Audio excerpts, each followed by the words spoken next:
বিশেষ করে আমি এই যে কাজ করতেছি বুদ্ধ শাসনের জন্য, ধর্ম দেশনা থেকে শুরু করে সবগুলা কিন্তু একটা চেতনা কাজ করতেছে। ও এই শিষ্য ভক্ত আমার বৌদ্ধ জাতি এরা অসহায়, এরা কিছু জানে না, তাদেরকে যদি আমি শিক্ষা না দিই তারা বুঝবে না, শিখবে না, জানবে না, না শিখলে না জানলে তাদের মুক্তি তো দূরের কথা, তারা নিচে অপায়ে চলে যাবে। এই চেতনা কাজ করছে বলে আমার আলসিটাও আমি আলসি করি না, শরীর দুর্বলতা অনুভব করি না, আমি বলি করি। কালকে যে আমি সারাদিন ব্যস্ত ছিলাম, শরীর দুর্বল হয়ে গিয়েছিল, বুঝলাম কখন? যখন বিচারে মাথা দিলাম আর করতে চাই না, এটাই বুঝতে পারি যে শরীর দুর্বল, শরীর বিশ্রাম চায়। যার কারণে কালকে ঘুমাইছি আর উঠি নাই, সকালের আলু চাই খাই নাই। ওদেরকে বললাম তোমরা যাও, খাবো না। কেন? দুর্বল লাগে। আমাদের ভগবান বুদ্ধ ঠিক তদ্রূপভাবে অগণিত জন্ম নরক পর্যন্ত তিনি গিয়েছেন আমাদেরকে সঠিক শিক্ষা দেওয়ার জন্য। অক্লান্ত পরিশ্রম করেছেন বুদ্ধ হওয়ার পরও। অগণিত জন্ম পারমিক পূরণ করতে গিয়ে কি কষ্ট করেছেন সেটা বর্ণনায় শেষ হবে না। বুদ্ধ হওয়ার পরও তিনি বিশ্রাম নিয়েছেন নাকি? বিশ্রাম নেই। ওগুলো চিন্তা করে আমি বিশেষ করে চিন্তা করে, ও ভগবান বুদ্ধ সমস্ত জীবের মুক্তির জন্য এত যদি করে থাকেন, আমরা ভগবান বুদ্ধের শিষ্য ভক্ত, আমরা ভগবান বুদ্ধের সন্তান, আমরা কেন কিছু করব না? এই চেতনা নিয়ে কাজ করতেছি। তবুও কেউ কেউ শুনে, কেউ কেউ শুনে না। তবুও কেউ কেউ ধর্ম দেশনা দেওয়ার সময় ঘুমায়, ঝিমায়। তখন খুব দুঃখ হয়, তখন মনে হয় আর বলবো না, আর বলবো না। কারণ এই বলা করাটা আমার জন্য না, আপনাদের জন্য।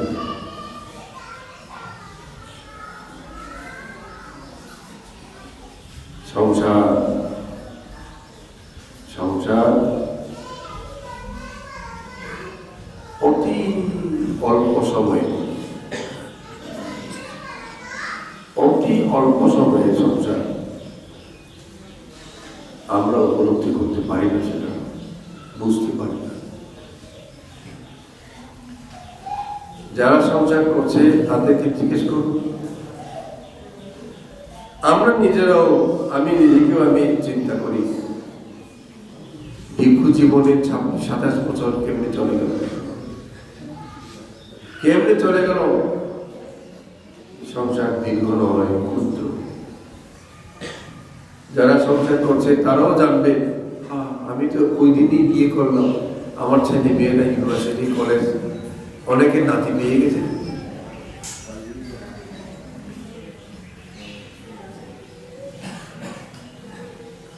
এই জন্য জ্ঞান উৎপন্ন করতে হবে, আমাদের জ্ঞান উৎপন্ন করতে হবে।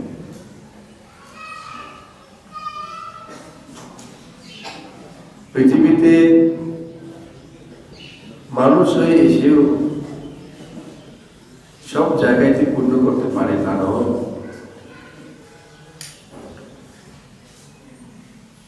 সব জায়গায় মানুষ পূর্ণ করার সুযোগ পায় না।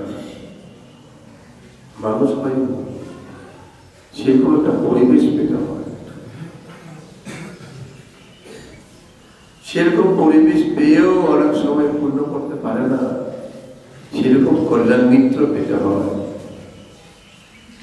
সেরকম কল্যাণ মিত্র পেয়েও পূর্ণ করতে পারে না, শরীর স্বাস্থ্য ঠিক থাকতে হবে। শরীর স্বাস্থ্য ঠিক থাকলেও পূর্ণ করতে পারে না যদি তার সময় না হয়। সময় পেলাম ঠিকই, সময় করলাম ঠিকই, তবু অনেক সময় পূর্ণ করতে পারে না। আমার ছেলে মেয়ে স্বামী স্ত্রী তাদের কারণে আমার জ্ঞান যাওয়া জাতি যাওয়া শীল পালন করা হয় না। এইসব চিন্তা করে দেখো একটা মানুষের পূর্ণ কাজে কতখানি অন্তরায় বাধা আছে, সেগুলাকে অতিক্রম করে পূর্ণ করত। কেন? যদি পূর্ণ না করো, তুমি খালি হাতে আসছো, তুমি খালি হাতেই চলে যাবে, তোমার কিচ্ছু থাকবে না যদি না করো। এখন যেসব কাজ করছো বলদ গরুর মতো, দিন নাই রাত নাই, হ্যাঁ, শীত নাই গরম নাই, যে পরিশ্রমটা করছেন কার জন্য? হয়তো বলবে আমার সংসার জন্য, আমার সংসার জন্য। তোমার জন্য কি করছো? ও, আমি স্বার্থপর হতে পারি না, আমি আমার জন্য করবো না, আমার পরিবারের জন্য। খুব ভালো, তুমি নিঃস্বার্থ তোমার পরিবারের জন্য করছো, কিন্তু তুমি মরে গেলে তোমার পরিবার তোমাকে রক্ষা করবে কিনা?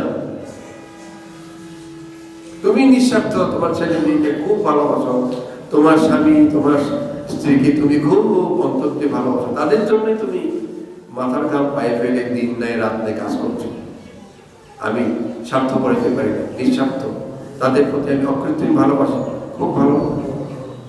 কিন্তু সংসার ভবচক্রে আসছো যেমন একা, চলে যাবে একা। যেমন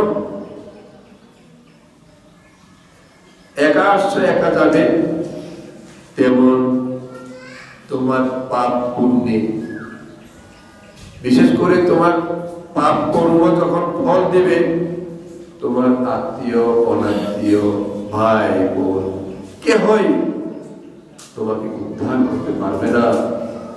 তখন একমাত্র উদ্ধারকারী হবে তোমার অতীতের পুণ্য কর্মগুলো।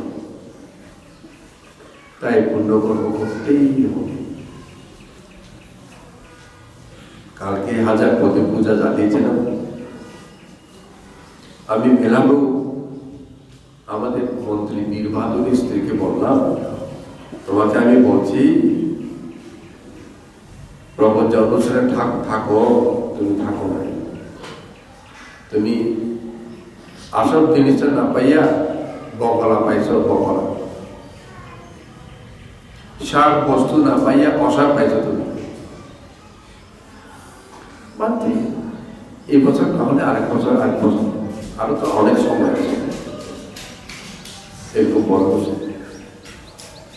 তখন আমি কালকে এই কথা সেই কথা বলতে বলতে বললাম, মানুষ এভাবেই ভুল করে থাকে। এখন করতে পারলাম না, কাল করব, পরশু করব, আগামী বছর করব।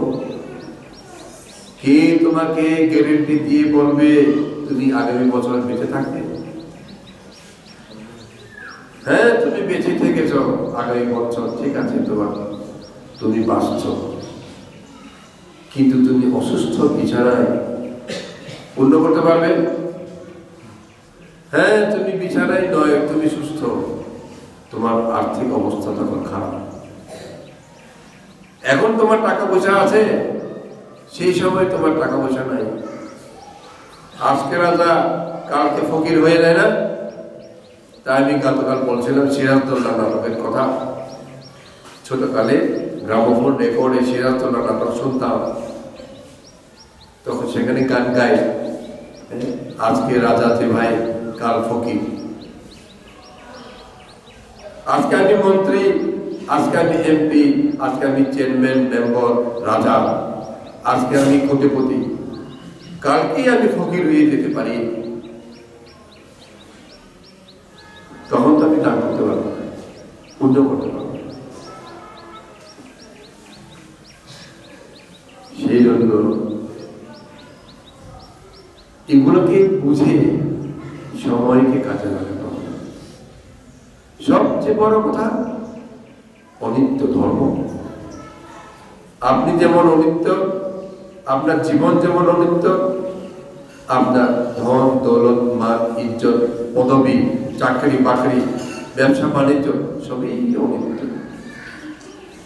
তাই যখন আপনি পেয়েছেন সুযোগ তখনই পূর্ণ করে নিন, তখনই আপনি জমা করুন, আপনার আগামী নির্বাণ প্রাপ্তির ব্যাংকে জমা করুন, যেন নির্বাণে যাওয়ার জন্য আপনার যথেষ্ট পরিমাণে সম্পদ থাকে। কি সম্পদ? দান সম্পদ, শীল সম্পদ, ভাবনা সম্পদ, সম্পত্তি, এই তিনটা জমা করুন সময় থাকতে। যেমন মনে পড়ছে আমার ডেভিড উত্তম, ও ঠিকই বলছিল তখন, সে তখন 28 লাখ খরচ করে আমাকে ডাইনার ছোট ট্রাক গাড়ি দান দিল, আরো অনেক দান দিল। অনেকে নাকি বলছে টিভির তুমি খুব দান করতেছে কেন? টিভির নাকি বলছিল বলা তো যায় না, আমি এখন দান করতে পারলাম, কারকে আমি দান করতে পারবো না, তখন তো আমি দিতে পারবো না। সত্যি তো, তখন সে দান দিয়েছিল, এখন দেবীর চাকরি নেই, এখন দেবীর দান দিতে পারছে না, বেচারা এখন চাকরি হারা। হয়তো লোকে বলবে কেমন এটা, তুমি তো দান দিয়ে চাকরি হারিয়েছে কেন? আরে বাবা, তুমি তো আম গাছটা এখন লাগাইছো না, চাকরি হারিয়েছো যে এটা ওই আগের জন্মে লাগানো গাছের ফল, এটা আগের জন্মে লাগানো কর্মের ফল। তুমি এখন যে গাছটা লাগাইছো এটা তো সামনে খাবে। এখন তার চাকরি নেই, বেচারা দাম দিতে পারতেছে না। আমি বুঝতে পারি সে খুব দাম দিতে চাই, তার মনটা খারাপ, আমি বুঝতে পারি, তবু সে কাজ করছে। অবশ্য দাম দিতে না পারলেও ওই যে ওই ঝাড়বাতি বিভিন্ন কাজ ঢাকা থেকে সে কিনে টিনে আনছে, ওকে দিয়ে কিনাইছে। গতকাল পরশুদিন ওই একটা জেনারেটর কিনছিলাম আমি চিরং থেকে, এটাও সে চিরং থেকে ওখান থেকে সে নিয়ে গিয়ে গাড়িতে করে সে নিজে এসে ফিটিং টিটিং করাইয়া লোকদেরকে দিয়া সব কাজ করছে। তথাপি কায়িক সব দিতে পারছে বলে না করতেছে, টাকা তো এখন নেই। লাখ লাখ টাকা দান দিয়েছে, এখন সে কিছু দিতে পারছে না। হ্যাঁ, একদম ফকির হয়ে গেছে সেটা নয়, কিন্তু দিতে পারছে না। যেমন অমিয় বেচারা, ও কম তাই না, ও দিতে চায়, খুব দিতে চায়। ওই শিল্পীর চাকরি আছে বলেই চলছে, অমিয় তো চাকরি নাই এখন। এই জন্য আমি মনে মনে ভাবি বেচারা এইসব অনুষ্ঠানে অমিয় পুরা প্যাকেজ দান করে, প্রত্যেকবার 3 দিন হলে 3 দিনই দান করবে সে, তার দানের অভাব নেই। এখন চাকরি নেই যে 2 বছর হয়েছে নাকি 3 বছর হয়েছে না, তবু সে দিছে, তবে প্যাকেজ দান করতে আর পারছে না। সে দিছে কোত্থেকে? তার মনের চোখ থেকে দিছে। এগুলা সচক্ষে দেখা উদাহরণ গল্প বই থেকে নয়। তা এই জন্যই বলছি, সংসার যেহেতু অনিত্য, সংসারে যতগুলো চোখে দেখছ সবই অনিত্য, টাকা পয়সা মান ইজ্জত সবই অনিত্য। তাই এখন সময় পাও, এখন তুমি পূর্ণ করো। জন্ম জন্মান্তর পূর্ণ করতে পারবে এই আশা ভুল। গানে তো বলে বেশি কিছু চাওয়া ভুল নাকি, কিন্তু বেশি কিছু আশা করা ভুল। হ্যাঁ হ্যাঁ, বেশি কিছু আশা করা ভুল, এটা তো গানের কথা। আশা করা বেশি কিছু নয়, সামনে করবো এরকম মনে করাই ভুল।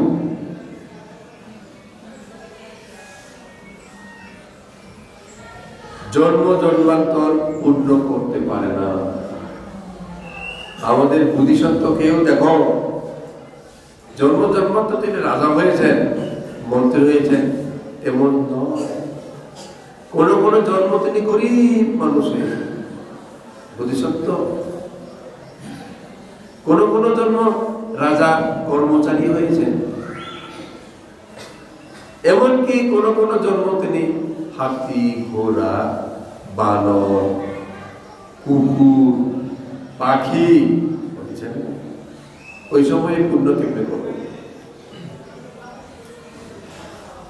তা আমি কালকে বেলাপুরকে বলতেছিলাম, আগামীতে করব এটা বলিও না, এখনই করো। আমার অতীত জন্মের কথা ছেলে চাঁদ বলছিলেন। এই যে 18টা জন্ম আমার হয়েছে 1000 বছরের ভিতরে, 18 বার জন্ম 1063-64 বছর সময়ে, কথা আমার ছেলে চাঁদক ওনার এই জীবন দশায়, এখন তো উনি জীবিত 1064 বছর, এই সময়ে আমার 18 বার জন্ম হয়ে গেছে। হিসাব করে দেখলাম পূর্ণ করার সুযোগ পেয়েছে যে এই জন্মটা, আগের জন্মগুলো আমি তত পূর্ণ করতে পারিনি। আগে 5-6টা জন্ম নিয়েই মরে গেছি আমি। কি বলবে? হয়তো তোমরা বলবে গুরু তো পারণীয় ব্যক্তি। আমি পারণীয় ব্যক্তি হই বা না হই, আমি তো একটু আগে বলছে অতীত তো আমরা দেখি না, অতীতের অনেক জন্ম পাপ করেছি, ওইগুলো তো ফল দিচ্ছি। অতীতে আমি কত মানুষ হত্যা করেছি, কত পশু হত্যা করেছি আমি তো জানি না, যার কারণে আমি জন্ম নিয়েই মরেছি 5-6টা জন্ম এই 18 জন্মের ভিতরে। আমি শুধু অবাক হলাম। ছেলে সাথে বললেন জন্মে 3 মাস আয়ুতে মরে গেছ, এরকম জন্ম তোমার আছে। জন্ম নিয়ে 3-4 বছরে মরে গেছ, এমন জন্ম তোমার আছে। এমনকি একটা জন্ম আমি কেবল গ্রামে জন্ম নিয়েছিলাম, মাত্র 12 বছর বয়স মরে গেছি। আমাকে বলছে তোমার হাতে ডাক আছে না, বাঁশ ঢুকছিল এখানে, বাঁশ উপর থেকে বাঁশ মারছে, দেখে নেই বাঁশটা ঢুকে গেছিল, শেষে এখানে ঘা হয়ে পোকা খেয়ে ওই অসুখে মরে গেছিল। আছে আমার ডাক্তার আছে না, কালো দাগ একটা আছে, ওই জন্মের দাগ। বহু জন্ম সেভাবে মরেছিলাম। আমি তো পারমিবান ব্যক্তি যদি তোমরা মনে করে থাকো, তাহলে চিন্তা করো আমার জীবন থেকে আমি শিক্ষা নিচ্ছি যে আর বাইরে চিন্তা করতে হবে না। 12 বছরে মরে গেছে মানে পূর্ণ করার জ্ঞান হয়েছে, তখন পূর্ণ করার জ্ঞান হয় নাই। 12 বছর যা খেয়েছি, যা ঋণ করেছি, যা পাপ করেছি, সেগুলোই নিয়ে গেছে, যে কোনো পুণ্য তো নিয়ে যেতে পারেনি। সে জন্ম মায়ের পেট থেকে জন্ম নিয়ে 3 মাস বয়সে মরে গেছি, তার মানে কোনো পুণ্য তো নিয়ে যেতে পারেনি। সেরকম অনেক জন্ম, হ্যাঁ, পুণ্য করার জন্ম 2টা, সবচেয়ে আমার কাছে মনে হয় 2টা। এক জন্ম আমি রাজা ছিলাম, সংসার ত্যাগ করে এই জাতিতে এখানে আসছে, এই পাহাড়ে আসছিলাম। এটা ছেলে ছাড়ার কথা। আবার ভাবতে আপনি দিব্য জ্ঞান পেয়েছেন নাকি জিজ্ঞেস করবেন, আমি জানি না। ছেলে ছাড়া বলেছেন, উনি মিশা কথা বললে ওনার পাবো না, আমি জানি ওনার কথা মতো বলতেছেন। সুবিধা আমার নাম ছিল, আমি সংসার ত্যাগ করে এখানে আসছিলাম, রাজ্য ত্যাগ করে ওই একটা জন্ম আমি ধ্যান ভাবনা করতে পেরেছিলাম। আর এই জন্য মাঝখানে বাকিগুলা এমনি এমনি সংসারে খাইয়া দাইয়া ফুর্তি করে মরে গেছে। তার মাঝখানে আরেকটা জন্ম ছিল, ব্যবসা করতাম নাকি, ধনী মানুষ নাকি ছিলাম, চাল ব্যবসা নাকি করতাম, চাল বাঁচাবো। আমার কর্মচারী ছিল তখন, এই জন্য এখনো আমার সেক্রেটারি তো মিশা কথা না। আমার কর্মচারী ছিল জনগণ মাস্টার, আমার কর্মচারী ছিল অ্যাপোলো হলো যে বাসাপক্তের অ্যাসিস্ট্যান্ট, বাসাপক্ত বড় অফিসার আর কি। আমার নিচে সে বড় ম্যানেজার, এখন যেমন শিবু ম্যানেজার, তখন বাসাপক ম্যানেজার। তো তখন অ্যাসিস্ট্যান্ট ম্যানেজার আর কি অ্যাপোলো, তারা গ্রামে গ্রামে গিয়া কার থেকে চাল পাবে, ডাল পাবে, টাকা পাবে, সংগ্রহ করে দিত বাঁচানোর কাছে। আরো ছোট কর্মচারী ছিল, কেউ আমার বাপ, বাসায় পাশে গিয়ে টাকা তো, যে বাড়তে টাকা, চাল ডাল এগুলো দাও। তখন বলে ওর বাবা আমাকে ঠিক মতো না দিয়ে খরচ করে দেবে। তখন বল আমি গালি দিছি খুব, তারে তুমি এরকম করা কেন? এটা কারণ আছে। আমি ছেলে ছাদকে জিজ্ঞেস করলাম, ছেলে ছাদ ওই কেউ বাপকে দেখলাম ওর গোসা লাগে কেন? সত্য কথা, কেউ বাপকে আমি, আমার শিষ্য তো, আমি ভালোবাসি, কিন্তু তাকে দেখলে আমার মাঝে মাঝে খুব গোসা হয়, বিনা কারণে, কিন্তু কোনো কারণ ছাড়া রাগ হয়, তার মুখটা দেখলে রাগ হয়। তখন ছেলে ছাদক বললেন যে তোমার কর্মচারী ছিল তো, ও তোমাকে টাকা ঠিক মতো দেয় না, তুমি গালি দিছো যে ও রাগটা এখনো। ভালো ভাই কেন পাও ये मैं आपको बच्चे के चाहिए हाँ मैं जगह तेरे खोर मसाले चाहिए भी ओए फैसा चले इस फैसा भी এই আগের জন্মে সম্পর্ক এখনো আমার কাছে আসছে। বাঁচাবো আগের জন্মে আমার ম্যানেজার, বাঁচাবো এখনো তো আমার ম্যানেজারের মতো, আমার সমস্ত কাজ, খেওয়া কেমন সমস্ত কাজ সব সেই তো করতেছে, কথা প্রসঙ্গে বলতেছে। তখন পানিতে ডুবে পড়ছিলাম আমরা একসাথে, জাহাজ নৌকা আর কি, বড় চালের নৌকা ডুবে গেছিল। আমি চলুম বাবু বাজানো একসাথে ডুবছি পানি, এই জন্য পানি দেখলে ডর লাগে আমার। না সত্য কথা, ছোটকালে আমি পুকুরে একা কোনোদিন নামি না, সাঁতার কাটতে জানি তো, পুকুরে কোনোদিন একা নামি না, পুকুরে এবার ওপার আমি কোনোদিন পারাপার হয়নি, করিনি সাঁতরাই টাইমে। একবার তোমার অবশ্য গেছি এমনি সবার সাথে আর কি, একা একা পুকুরে নামছে বলে কেউ দেখে নাই আমাকে, ভয় পাই, পানি দেখলে খুব ডর লাগে, ওই ডুবছি। এটা কথা প্রসঙ্গে বলছি, এইভাবে বহু জন্ম শেষ করে দিয়েছি, পুণ্য করতে পারি নাই, এখন পুণ্য করছি। যেমন ধরো গরিব মানুষ ওই শাক ভাত খায়, প্রত্যেক দিন 1 টাকা 2 টাকা 3 টাকা 5 টাকা জমা করে, জমা করতে করতে একদিন বিরিয়ানি খাওয়ার টাকা হয়, পোলাও খাওয়ার টাকা হয়। ঠিক তদ্রুপ বহু জন্ম কষ্ট করে পুণ্য সঞ্চয় করে এক জন্ম পুণ্য করার সুযোগ পায়। এই যে পুণ্য করছে, আমার মতো কে করছে? কেউ করতে পারে। 6টা জাতি পাঠাইছি, 7টা জাতি পাঠাইছি, এরকম কি আমি অনেক করেছি দেশে বিদেশে, সঞ্চিত পুণ্যের ফল। তাই তোমরা এখন সুযোগ পেয়েছ, পুণ্য করবে, সময় ক্ষেপণ করবে না, কালকে মরে গেলে করতে পারবে। আর দীর্ঘ দেশনা দেওয়ার আমার শরীর খুব দুর্বল, বারবার এই কথাই বলতে চাই, পুণ্য যতদিন জীবিত থাকো ততদিন পুণ্য করো। বার্মা ভাষায়, বার্মিজ ভাষায় একটা প্রবাদ আছে, রেজাকম মানে পানি ঢালিতে ওই জিনিসটা, রেজাকম আলাকা মকরুক চিগে আলাকা এমনিতে রেজাকম আলামা কৈথাবা, সর্বদা যেন হাতে ওই পানি ঢালার ওই পাত্রটা সবসময় যেন ধরে রাখতে পারো, যেন সেটা হাত ছাড়া না হয়। অর্থ কি? পুণ্য করবে পানি ঢালবে, পুণ্য করবে পানি ঢালবে, সবসময় সেটা যেন হাতে থাকে। এটা বলার অর্থ কি? ধর্ম বই এটা লিখার অর্থ কি? তুমি যেন সবসময় পুণ্য কাজে ব্যস্ত থাকো, এই জ্ঞানটা শিক্ষা দাও। এই যে এখানে ওরা আওয়ামের বউ মরে গেছে, সে যা পুণ্য করে গেছে তাই। সে কি মনে করেছিল আমি এত আগে মরে যাব, ছেলে স্বামী সবাইকে ফেলে? নিশ্চয় মনে করে নাই, কিন্তু তার আয়ু এতটুকু ছিল, চলে গেছে। এখন আফসোস করলে কি হবে? আফসোস করার সুযোগও তো নেই। যখন জীবিত ছিল তখন সে যা দানশীল করে গেছে সেটাই তার সাথী।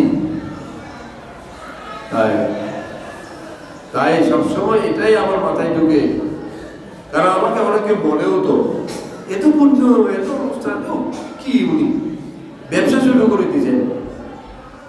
হ্যাঁ, তাদেরকে দোষ দিব না, তাদের জ্ঞান নাই তো, তাই ব্যবসা করছে বলে মনে হবে না। কিন্তু আমার মাথায় তো সে চিন্তা নয়। এই লোকদেরকে উদ্ধার করতে চাই বলে আমি সবসময় পুণ্যময় কাজের বলয় এই পরিষেবার ভিতরেই রাখতে চাই।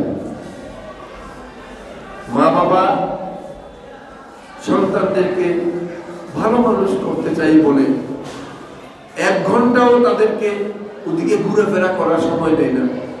এই স্কুল থেকে আসলো, এই প্রাইভেটে গেল, ইংলিশ টিচার থেকে এসে অঙ্ক টিচার থেকে এসে গ্রামার টিচার। অনেক সময় শোনা যায় তোমার ছেলে তোমার মেয়ে সময় পায় না, কি করব, সবগুলো পাস করতে হবে তো, এই জন্য সময় মোটেই পাই না, বিশ্রাম নেওয়ার সময়ও নেই। তোমার ছেলে মেয়েকে এত খাটাইছ কেন? মানুষ করতে চায়, ভালো মানুষ, শিক্ষিত মানুষ করতে চায়, তাই তাদেরকে প্রতিটা মুহূর্ত ঘন্টায় ঘন্টায় প্রাইভেট টিউশন মাস্টার দিয়া সব কিছুতে তাদেরকে গঠন করতেছি। তত আমিও তোমাদেরকে প্রতিটা দিন না হোক প্রতিটা মাসে বিভিন্ন কর্মসূচির মাধ্যমে ব্যস্ত রাখছি পুণ্য কর্মে। তোমরা যেন অপায়কামী না হও, তোমরা যেন নির্মাণকামী হও, এই গানটা রাখো। মনে করিও না আমি ব্যবসা করছি, আমি যে টাকা পাচ্ছি। তোমরা দেখো না, জিজ্ঞেস করে এই টাকা আমি কি করছি, এই টাকা আমি জীবন নতুন কিনছি, নাকি আমি খুব মজার মজার খানা কিনে খাচ্ছি, নাকি তোমাদের টাকায় আমি বিদেশ বেড়াচ্ছি? কিছুই তো করছি না। তোমাদের টাকা তোমরা যে অষ্টপরিষ্কার দাম দিয়ে আজকে যে টাকা দিছ, এই টাকাই তো আমার ক্যাম্প বানানোর কাজে, জাতি বানানোর কাজে, ধর্ম কাজে, পুণ্য কাজে ব্যয় হবে। তোমাদের পুণ্য ডবল হবে, হবে না? তাই তোমাদেরকে আমি ব্যস্ত রাখছি পুণ্য কর্মে, যেন তোমরা ওই মা বাপ যেভাবে রাখে ছেলেকে ব্যস্ত, সেভাবেই অনেক ছেলে ব্যস্ত থাকতে থাকতে শিক্ষিত যখন হয়, ম্যাজিস্ট্রেট, জজ, ব্যারিস্টার, ইঞ্জিনিয়ার, বড় চার্টার্ড অ্যাকাউন্টেন্ট, তখন তো মা বাপ খুশি হয় না? আমার সাথে শিক্ষিত। তদ্রুপ পুণ্য কর্মে সময় নষ্ট করে ফেলেছি মনে করিও না। পুণ্য কর্মে টাকা পয়সার ধন নষ্ট হয়ে গেছে মনে করিও না। এগুলো সব জমা থাকছে। যে জমা ব্যাংক চোখে দেখা যায় না, যে জমা ব্যাংক কোনোদিন দেউলিয়া হয় না, যে জমা ব্যাংক কোনো চোর টাকা নিতে পারবে না। আজকে যা দান করেছ, আজকে তোমাদের সেই কর্মস্রোতে এই পুণ্যকর্মটা যোগ হয়ে গেছে। বহু জন্মকাল সুখ লাভ করবে, নির্মাণের দিকে তোমাদেরকে ঠেলে ঠেলে দিবে। ইদান মেদানা নির্মাণাশা পাচ্ছে হতো কেন বলে? ইদান নির্মাণ পাওয়ার হেতু ইদান পড়িয়ে আশাবাদ খায় হওয়া করতো, আশাবাদ হয় জন্য মানে বহন। মানুষ হাঁটতে না পারলে কি করে? তাকে কাঁধে তুলে নিয়ে যায় না, স্ট্রেচারে করে নিয়ে যায়, হুইল চেয়ারে করে নিয়ে যায়। তদ্র ওয়াহান মানে বহন। আমার এই পুণ্যকর্ম দানশীল ভাবনা আমাকে যেন আশাবক্ষয় করার জন্য বহন করে নিয়ে যায়। ওয়াহান হতু আশাবা খায়ান ওয়াহান হতু, আশাবক্ষয় অর্থাৎ নির্মাণের দিকে যেন আমাকে বহন করে নিয়ে যায়, আমাকে হাঁটতেও হবে না। এই পুণ্যকর্ম এতখানি শক্তিশালী যে আমাকে তোমাকে বহন করে নিয়ে যাবে। কোথায়? আশাবা ক্ষয় করে নির্বাণ রাজ্যে। তাই এত সুন্দর জিনিস কেন করবে না? তাই তোমরা সুন্দর কাজ করো, যেন সুন্দর জীবন পাও, যেন শান্তি সুখ পাও, যেন প্রতি জন্ম হাসতে পারো, যেন কাঁদতে না হয়। এই জন্ম যেন হাসতে পারো, যেন কাঁদতে না হয়। পুণ্য যাদের সঙ্গী তাদের কান্না বেশি হয় না, কারণ পুণ্য তাদের রক্ষা করে। পুণ্যকর্ম বিপদ থেকে, দুঃখ থেকে, কান্না থেকে রক্ষা করে, হাসি আনন্দ এনে দেয়। তাই এভাবে এই পুণ্যকর্ম তোমাদের সঙ্গে হয়ে যেন তোমাদের সর্বদা তোমাদের মুখে যেন হাসি ফোটাতে পারে, এই আশীর্বাদ দিচ্ছে। এভাবেই তোমাদের জীবন আনন্দময় হোক। শুধু এই জন্ম নয়, জন্ম জন্মান্তর এই আশীর্বাদ দিয়ে শেষ করছি।